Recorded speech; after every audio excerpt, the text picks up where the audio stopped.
So, welcome to Bridge Gardens and Long Island Grown. Thank you for being here, a good crowd, and thank you for your support over the years for Long Island Grown and Bridge Gardens, Peconic Land Trust, and of course the people who produce our local food.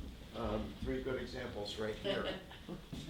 Let me begin by introducing today's panelists. I have Meg Strecker who's the proprietor with her husband of Tilth and Smoke. They produce bees and honey and flowers and oysters, and some wonderful salt that Meg brought for the table too. What was it? Southhold? Southhold? Yes. And then Aki Goldberg, who is Aki's Kitchen, right here, and then also Sandra Sandowski, who's the chef and owner of Hampton's Farms. As they often say on TV, this is a very special episode of Long Island Grown, and special because it's the last one of the season, but also special because Laura Donnelly, our moderator for the past 6 years, is not here today. She'll be returning, but instead we are very privileged to have Juan Miciceli-Martinez as our moderator today. And I just want to tell you a little bit about Juan. So he's a former, most important, he was a former panelist on Long Island Grown. And he's raised on the East End and has worked as a brewmaster, cellar assistant, and a winemaker for some of the most prestigious vineyards on the East End, including Pellegrini and Shin Estate and Martha Clara. So currently Juan's the operations manager for Premium Wine Group, and he's also a craft beverage consultant. So welcome, Juan. Thanks for being with us today, and we're really excited to have you here. So, also, three more thank yous to Land Trust, all the Land Trust staff and volunteers who make Long Island Grown possible, and of course, also to Peconic Land Trust for giving us Bridge Gardens, free, open to the public every day. And thank you all again for being here, and I'm sure we'll see each other again soon in the gardens. So, Juan, take it away. Thank you, everybody, for having me here today, and I've got big shoes to fill. But without further ado, I would like to take a few moments and talk to each one of our panelists and find out a little bit about them. So if you could each share, maybe starting at the end with Meg, and you could share a little bit about yourself, what you do, and where you do it. So I have a small apiary and flower farm. I focus on pollinator-friendly plants. You might need to speak up, otherwise it's not good acoustics. Sorry. I have a small apiary and pollinators habitat, which focuses on pollinator-friendly plants. That's at Charnews Agricultural Center. I have an acre lease future farmer initiative program. I've been there for a few years. I also have an oyster farm in Southold, and my husband and I raise and sell eastern oysters.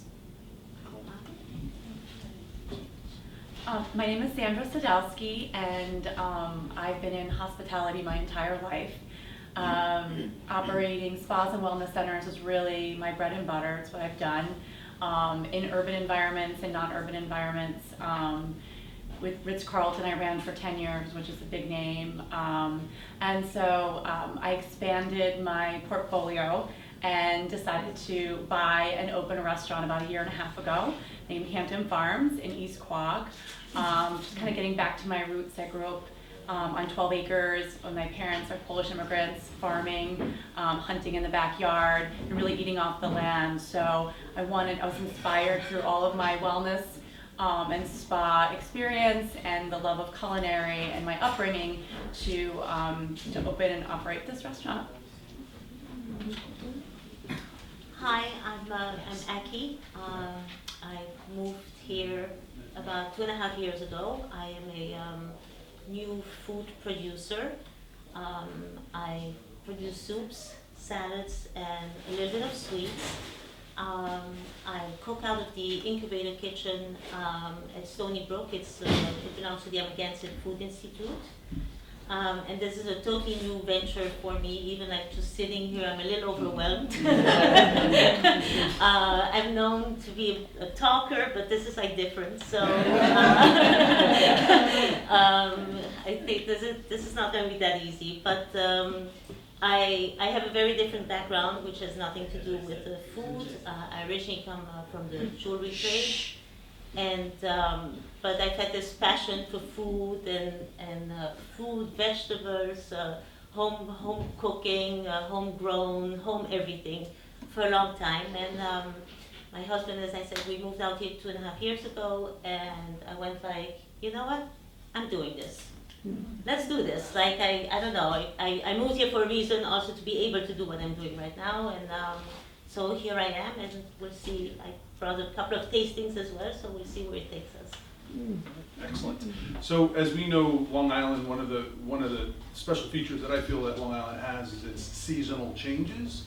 And I'm just kind of wondering, maybe from each of you, if you have a particular season that you prefer over another, and possibly any reasons why that you might enjoy that season. So maybe we'll start with you again. I think I like the fall because of the light that is around and it's quieter, sort of. Excuse me, could people speak, the three women speak a bit louder? We just have a train going by that doesn't help you also. I like the fall a lot. I like the quality of light. It's really beautiful. It's quieter. Just, I don't know. It's hard to describe, but. Yeah, all right, great for fall. All right, excellent. So I actually love this time of the year. Days like today remind me of the short amount of time that we have until summer hits and business increases 80%. So I have to take advantage of these rainy days and get things done. Because when we do have a 70-degree day in April or May, we want to be outside enjoying our families and enjoying this gorgeous environment that we all live in. So I love this nostalgia that I start to feel, knowing that some of my city friends are going to be coming out in a few weeks, and I get to see them, and kind of getting everything fresh, and all the blooming flowers, and the grass, and the trees, and the smell of spring. I love it, and I appreciate all 4 seasons, but I think this is really my favorite time of the year. So I was thinking about the question earlier, and I came to a conclusion that I don't have a favorite season. For a reason. I love all 4 seasons. It's a reason why I live on the East Coast and not somewhere else, although climate change has done a good number. So I feel we have like 2 seasons right now. But spring and summer, where everything is in bloom, I feel it's like, especially for me now with producing food, it's a highlight to be able to have the big variety of vegetables. But then I noticed something that I didn't know about myself, which is the winter out here is outrageously beautiful, and it is quiet, but it's not as quiet as people think. You can still do so many things, and I don't know. I find it really very beautiful, and so it's all seasons. Yeah, I agree. Long Island does have, there is a certain beauty about each one of the seasons, but springtime is, for me personally, one of the ones where it's kind of a rejuvenation, and people getting together again. So I guess one of the things that, obviously with everybody being some form of a food producer, I kind of wonder maybe what are some of your personal favorites that you might have, and again, it could tie it into season, it could tie it into a certain celebration time of year, but any certain foods that you enjoy preparing during any particular part of the year. So I love preparing soups. Okay. I really do. As a comfort food, probably pasta is always my to-go. But I really love being able to assemble a bunch of vegetables and put them together, and the outcome is always different. And when you understand the produce actually really well, which we are very lucky to have out here on Eastern Long Island, it's all about the produce. So if the produce is good, no matter what I put together, it comes out really tasty. Okay. And I feel a soup is like soup is something that like is comforting. It's especially nice to share as well Yes, too. it's easy to share. It's you don't have to explain so much. You can see the vegetables or you blend them, but whatever it is, it's like I feel it's something very comforting. Okay. Very comforting. Sandra, I have to say, I love summertime because of all the fresh produce as well. And mine is salads. And I know it kind of says, oh, salad, but Salad's no. good. I love, with 4 children, I loved having and 2 are vegans, I love having the challenge of making a really unique and delicious vegan salad, and then being able to offer different proteins, different, shellfish and such to add to it and give our guests a choice, having it gluten-free, vegan, and then those sort of proteins on the side. So you can really make it your own and not make it too hard on the chef on the line on a busy Saturday night in July.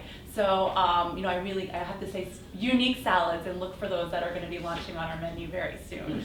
do you have any tips for trying to get young little ones to eat their vegetables? Because sometimes that can be a challenge. So. It's a good question. I think just playing with some spices and dips. We did we've done some things with kids before. We did a really fun learning project with the garden club at East Quogue School. And the garden club basically were bussed over to Sandowski's farm in East Quogue, toured the farm and learned all about farming, and then came over to our restaurant, and our chef had the produce in the brown bag from Sandowski's farm, and we took it out of the bag, and she prepared coleslaw in front of the children. And I think engaging them and showing them farm to table. And in our neighborhood, all a mile around the school, they were really all excited to try it, whether or not, they liked cabbage or not, and just adding some, maybe a little honey, and things like that, for kids to kind of take the edge off some of the tartness or the bitterness.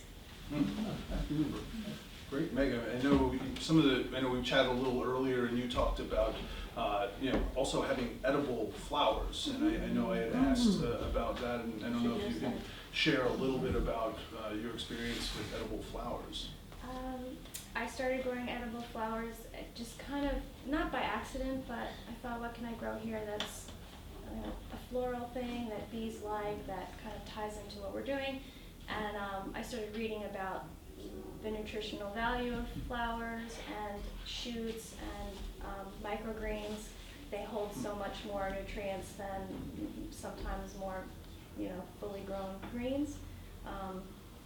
So I started growing edible flowers, and they're great to just throw into a simple garden salad. I cook a lot with fresh herbs. You can turn something that's really simple into something really kind of elegant if you just put a few fresh herbs in. One of the things I like to cook is like a garden ragu with spaghetti squash as like a side dish in the summer. I also love I haven't done it in a long time, but get together and I do like a traditional clam bake, and that's kind of like a very special thing to do. I think that's something that we all lost, like getting together with a group of friends and family and like doing a traditional that's pretty. Long Islanders used to do that a long time ago. I think that's something I like to revive in my. What is a traditional clam bake? What does it incur? What besides clams? So it would be clams, mussels, lobster. I used to dig a pit and line it with beach rocks and let the embers cook down, and then I would wrap everything up in seaweed and then burlap and then put it in there and then cover it and let it cook, so it's like has a very earthy kind of delicious. You can throw bay leaves in there. I want an invitation. It's really fun. Do you put like vegetables? You put like potatoes or corn? You can put baby potatoes and corn and like you can basically put whatever you want in there. Sounds wonderful. I've attended some that have people that have done that, but I've never been part of the full process. It'd be interesting to, I'm sure it's on YouTube or something. I don't know if you have any information that at some point that you could possibly share. I've just done it a few times with friends. You can soak burlap in seawater, or you can kind of brine the corn in seawater, so you kind of have more. You're just layering flavors with what you have around you. Basically, is great. Excellent. So I guess kind of something talking about food, I also like to kind of go back to some of maybe early memories. And perhaps if you could share maybe one of your earliest memories of like the first thing that you really put together and you cooked on your own, where you felt that sense of like, okay, I made this. I don't know if you have a memory of that or what that may have been. I think for me, growing up with these, 20 by 100, two huge gardens, and then, watching, kind of harvesting with my parents, and then watching Dad,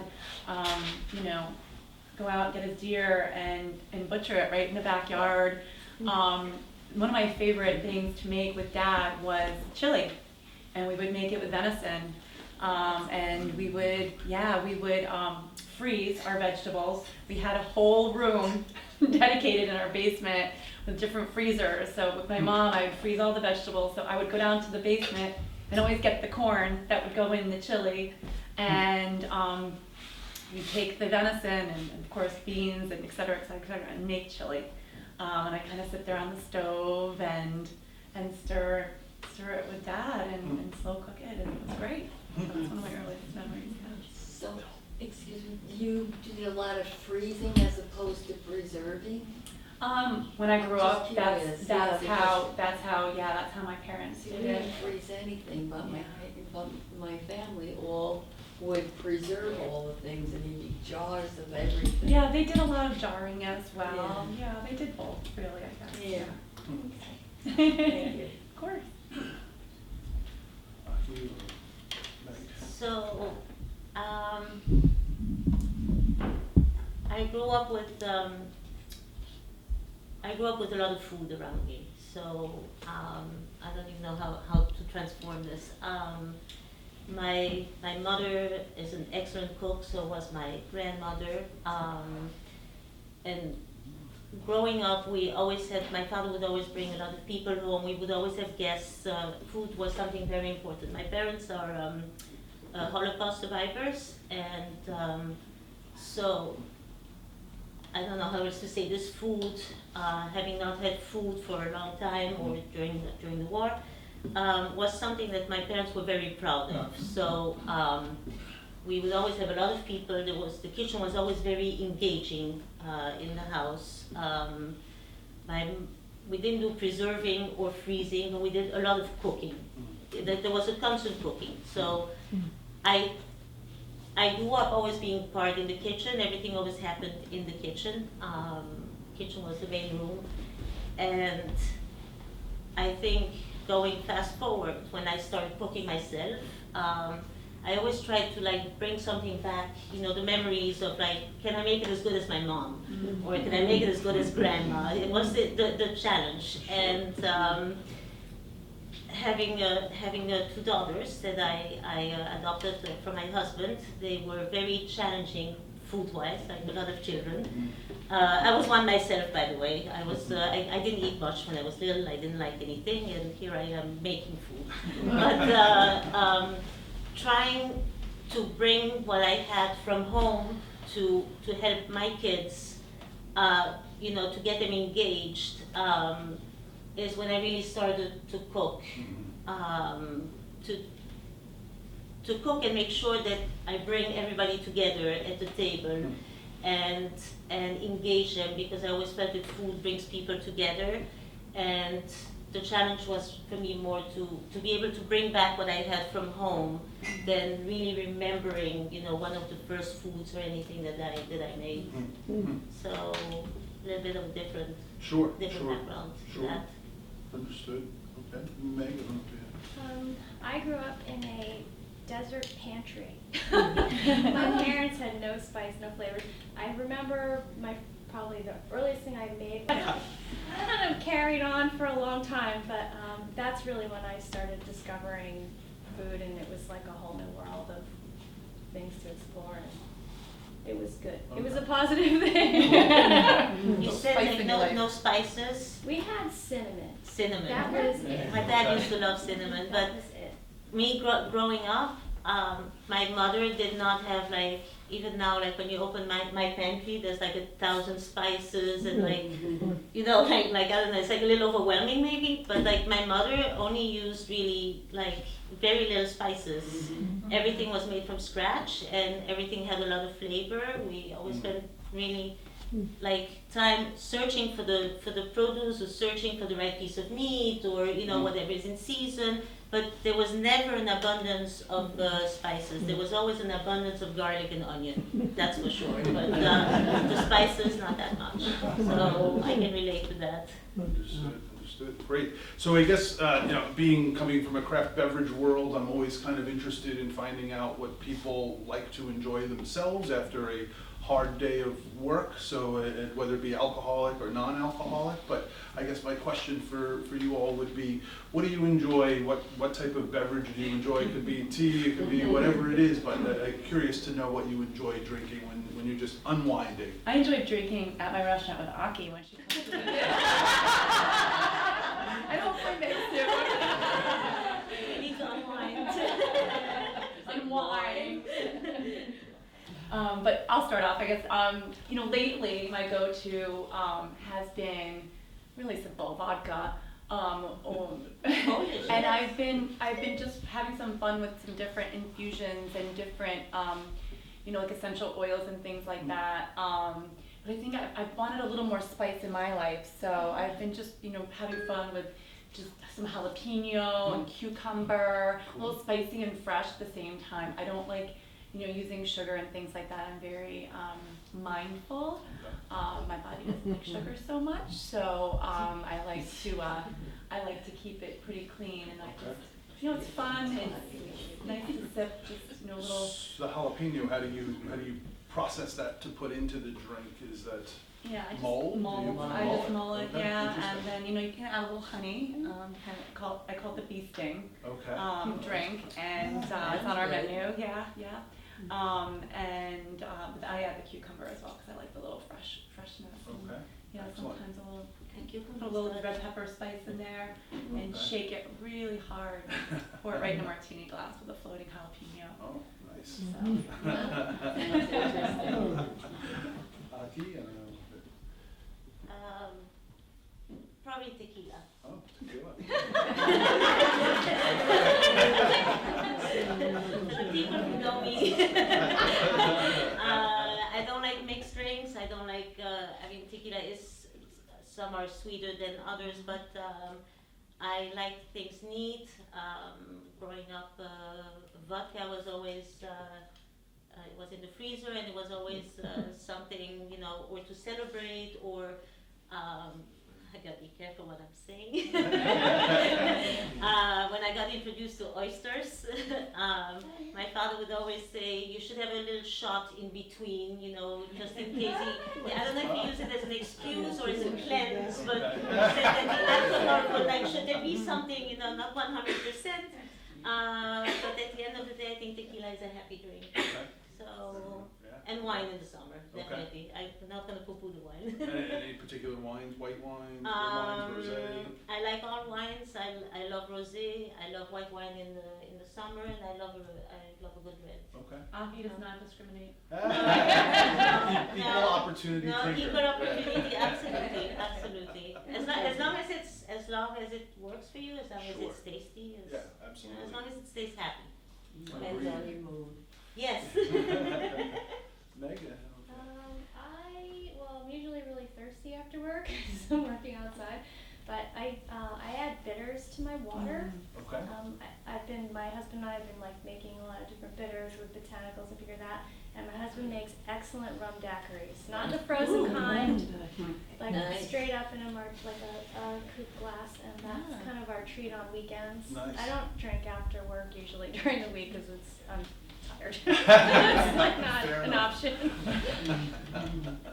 Excellent. So a little Nice. question about, I know you're also an oyster grower, so I'm kind of someone that really doesn't know much about it. I mean, I don't know if you could explain a little bit of the process, you know, from seed all the way to harvest. Yep. Try and go Yeah. through a really fast Yeah, thing. yeah. We have a upweller, which is like an oyster nursery. So we buy seed at 2 millimeters, which is like kind of like a big grain of sand. We grow them out at our house, we take care of them, and then we move them to our lease site, which is 10 acres in Shelter Island Sound. And we grow them on long lines, in cages, and we tend to them. And it's very similar to gardening or farming on land, but there's a lot of positive inputs to the environment in oyster farming, so I could get into that. I don't know if you want to know about that or. I guess obviously water is a very important part of Long Island, being that we're surrounded by it. So yeah, any information you could share with the benefits would be fantastic. So, oyster farming takes nitrogen out of the water, which is a problem we have here due to a lot of runoff and all sorts of other issues. It also, they feed on plankton, so it filters the water, which allows more sunlight to penetrate the sea floor, so therefore there's more nutrients getting to plants on the bottom, like eelgrass, which creates habitat for other marine life. Oyster farms they've been studying them, and that they're showing that they're providing habitat, that oyster farms have 10 times the biodiversity than just a barren seabed, which is what a lot of our bays are becoming. So that's also helping with kind of restoring some of the sea life in our area. I could just go on. I'm so excited about it. So really by supporting local oyster farmers and amongst other farmers as well too, but truly with oysters you are improving the health of the waters around us. And it's also a sustainable choice for seafood, because we're putting the oysters in that we're taking out, so we're not depleting any of the wild stocks that are there, and they are coming back a bit, so that's a positive thing, and hopefully they will. The scallops have made a big rebound. I have a question. When you get oysters from different places in the, up and down the East Coast, like even the Peconic Bay oysters, right? Is it the water that makes the difference, the different waters in those locations? Like, why are they different? They do talk about that, the terroir, which is like the terroir for wine. They do say, different salinities, different types of plankton that are there. I feel like there is also an underlying contributing factor where they get their seed from, because they are different genetically. So I think those two things change, and also how your farming methods on how you grow them as well. So those three things will change the quality of them, I think. And do you sell to restaurants, or how do you? Yeah, we sell directly to restaurants, and then we're also at the Greenport Farmers Market. So as we talked a little earlier about the different seasons of Long Island, and so many different areas that Long Island has. I've grown up on Long Island all my life, and I go to new places and discover new habitats. I guess my question would be if there's any particular place that you kind of go to, or vistas that you enjoy when returning to the East End, if you've been away, or just about your daily lives on the East End. Is there any particular spot or area that you kind of enjoy going to whether it be to go for a hike and relax, or just sit and enjoy the environment that you're in? So I don't know if you have any particular favorites. And there's so many, in my opinion, there's so many different places on Long Island, but if there's any place that may be a little bit more special than another to you. Sandra? Sure. Where I go for real inspiration, I would say, is the North Fork. I just feel like there's just so much uniqueness up there, and I love going up there and kind of doing the whole circuit and exploring what's new and exciting. But when I really want to take some time and get off the beaten track, I love William Lloyd area. If you've ever been up there, on the north, it's in the north, and it's out west. But it's kind of that Great Gatsby sort of area. It's really, really beautiful. North of Huntington, it's quite a hike. But I have a friend who lives up there, and she bought this old, beautiful home and restored it, and it's right on the water. And I love going to her house, and I feel like I'm in this fairy tale back, you know, in the day, and it's just gorgeous. I love driving through there. It's very peaceful. It's almost untouched. It's just it's stunning. Great. The beach.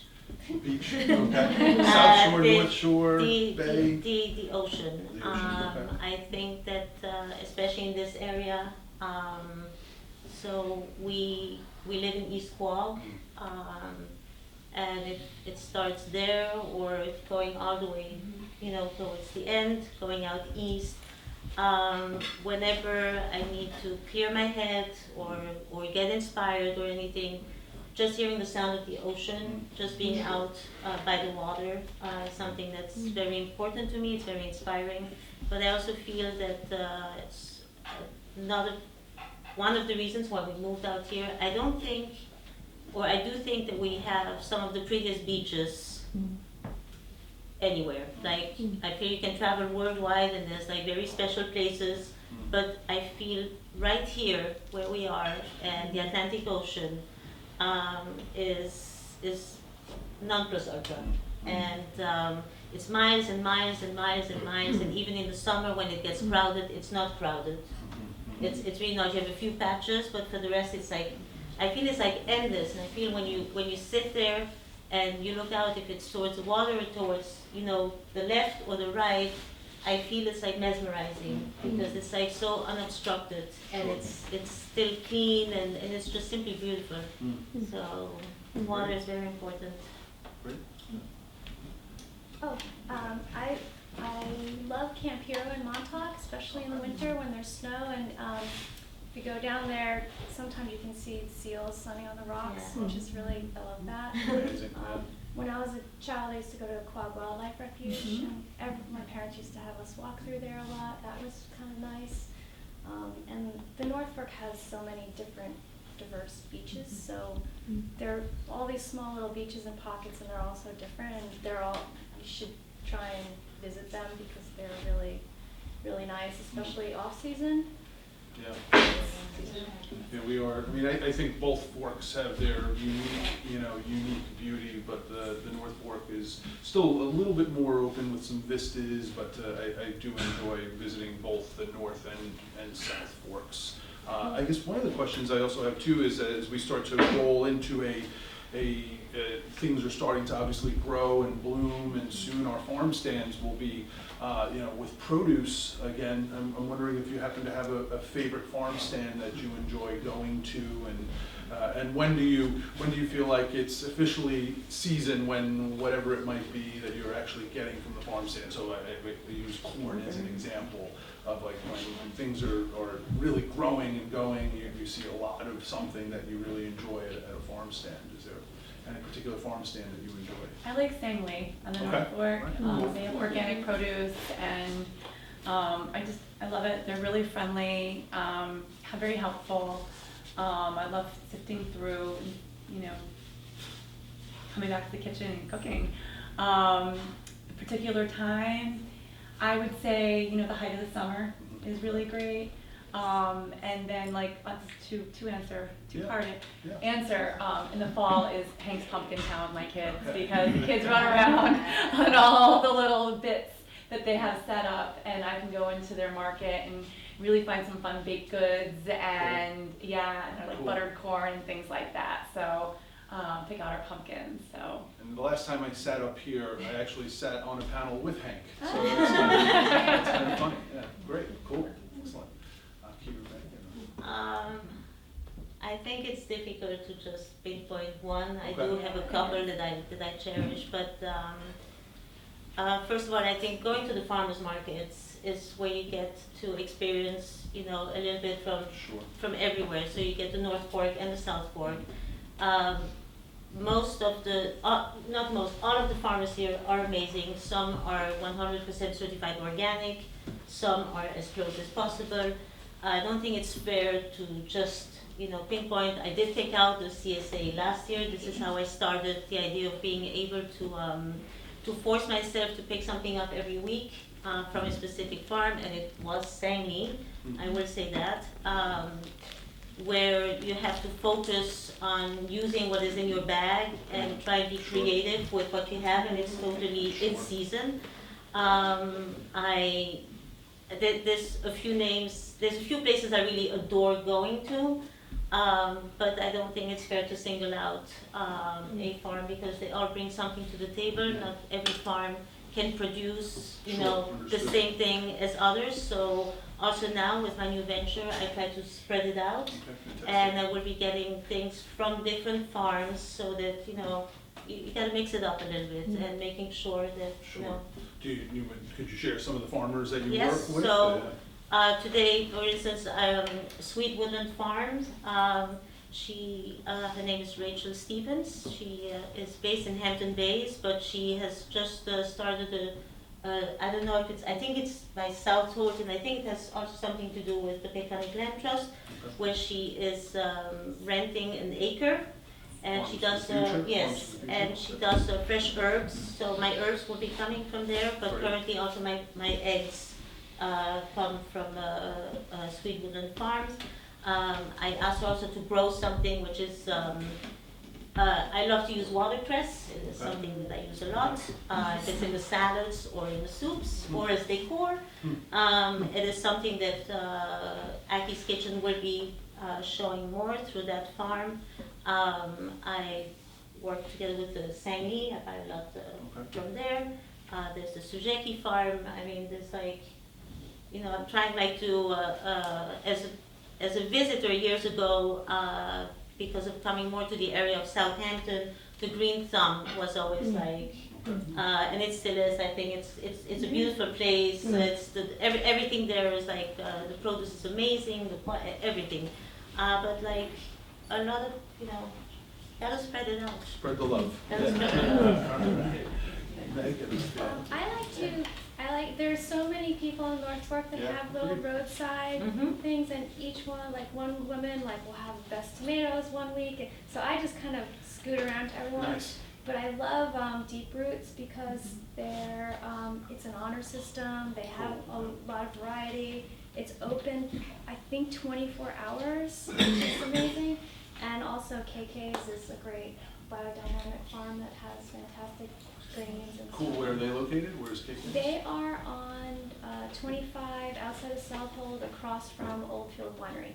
Okay. In Southold and Greenwood. Okay, great. Excellent. So I guess one of the things I also want to ask, because I'm sure people are interested as well, where could they continue to follow you? I know, Aki, you've been doing a lot of farmers markets. I don't know if you have anything coming up, or social media. If you have a social media presence, that I'm sure people will want to learn more about what you're doing. So maybe you could have that available later, or if you want to share that now. If anybody goes to our website, which is hamptonsfarms.com, you can actually just subscribe to our newsletter or just shoot an email saying add me to your newsletter. We're actually going to be having a 1.5-year anniversary party.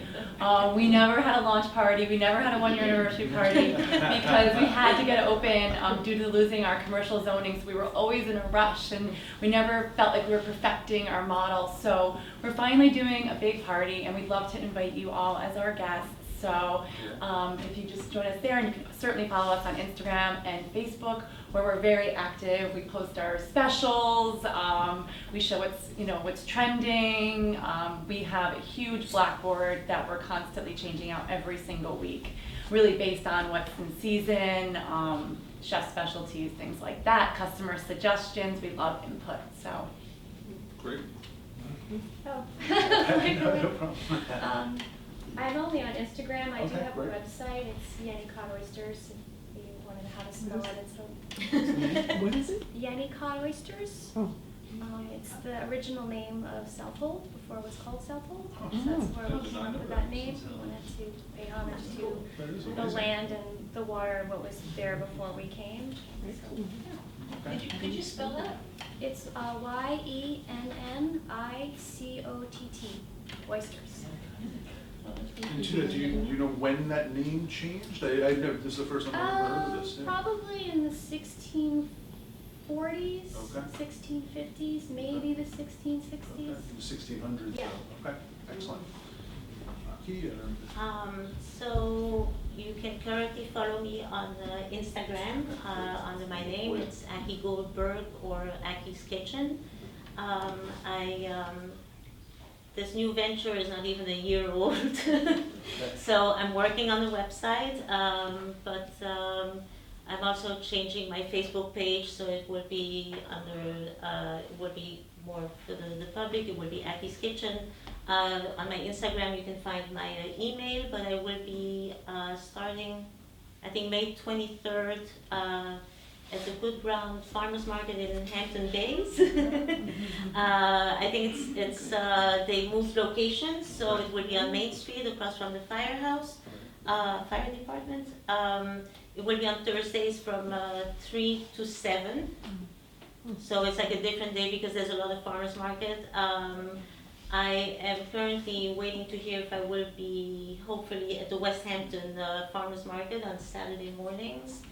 And you can also find my some of the products at the South Fork Kitchen on the campus at Stony Brook. And Stony Brook, Southampton. Huh? Stony Brook, Southampton. Yes, Stony Brook, Southampton, very important, yes. And the milk pail, but but I'm still working on.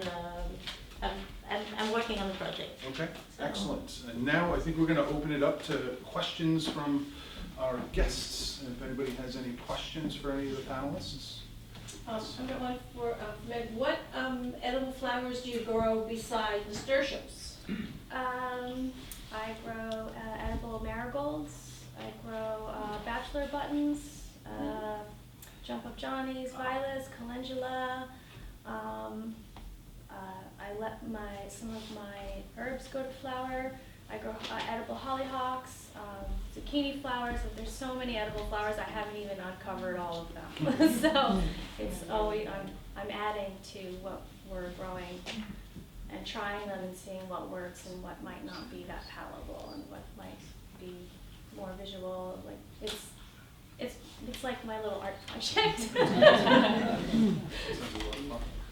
Oh, it's important about, if you do want to do that yourself, try to get uncoated seeds that don't have any neonicotinoids in them, and make sure that they're designated as edible, because some varieties will maybe be bachelor buttons that you can buy the seed, but maybe you shouldn't eat them, so you should check before you plant them. So is this seed coating, is that made readily apparent on packaging? Yeah. How would somebody find that out? When you read the description, it will put, it should list it. Try to find responsible. You may pay a bit more for the seeds, but responsible companies like Johnny Seed is a good one. I like it. It's easy accessible. Excuse me, do you mean like the seed coatings that Monsanto puts out that has like the built-in weed? Neonics and stuff like that, yeah, but also they... That's what you stay away from. Yeah, and they also, my husband knows more about this because he grew up on a farm, they also coat seeds so they germinate. They germinate. Fertilizers. It's easier for germination to occur, right? Yeah. Maybe it also helps their shelf life, so that. Yeah. Yes. Sandra, your restaurant, is it open year-round and for lunch and dinner, or how does Yeah, it it's a go? great question. It is open year-round. We are open for lunch and dinner. We have a killer brunch on the weekends. Okay. And it's a lot of fun. We're closed in the off-season Mondays and Tuesdays, just so we can make improvements, constantly making improvements. So yeah, come and visit us. Okay. Yeah, very kid-friendly, very family-friendly. We have like lots of games. The kids know exactly where to go to get the Connect Four and things like that. In the summer, there's a big outdoor kind of wraparound seating area, so people are outside, engaged outside, playing Jenga and things like that. So It's very pretty. yeah, it's very farm chic, I call it. Okay. Yeah. I have an oyster question. How long does it take an oyster to grow from a grain of salt seed to edible size? That takes between 12 to 18 months. And it goes down so quick. And in Maine, it takes 3 years. Wow. So the Maine oysters take up to 3 years to grow in size.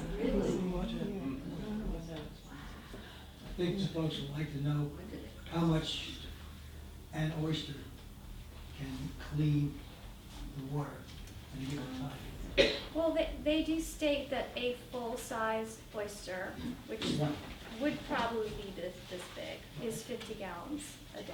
50 gallons a day. That's like the max, Right. you know. Thank you. Any other questions? How do you eat the violets? My lawn is full of it. You can just pick them and put them in your salad, or a lot of people like sugar. They do a sugar water or an egg wash and dip them in very fine sugar and use Yes. them for desserts and stuff. Lovely. I will do that. Yeah, it's really beautiful. You can put them in cocktails too, you know. Oh, all right. Yeah, very special. I'll give it a try. Do they will? One more question right there. They're happy when they're in There you go. First of all, I want to thank Juan for what you did today. Yeah, no Filling problem. in, and they say batting third is Lou Garrett, so you did a great job. Thank you. We really like the question about the alcohol. In the bleacher seats back here, we were saying like, oh, we do this, we do that. Oh, that's a good idea. I also want to thank the panelists for your information for what you do in your communities and for what you brought for snacks today. It was really, we're looking forward to that. And I want to give a shout out to Rick. You know,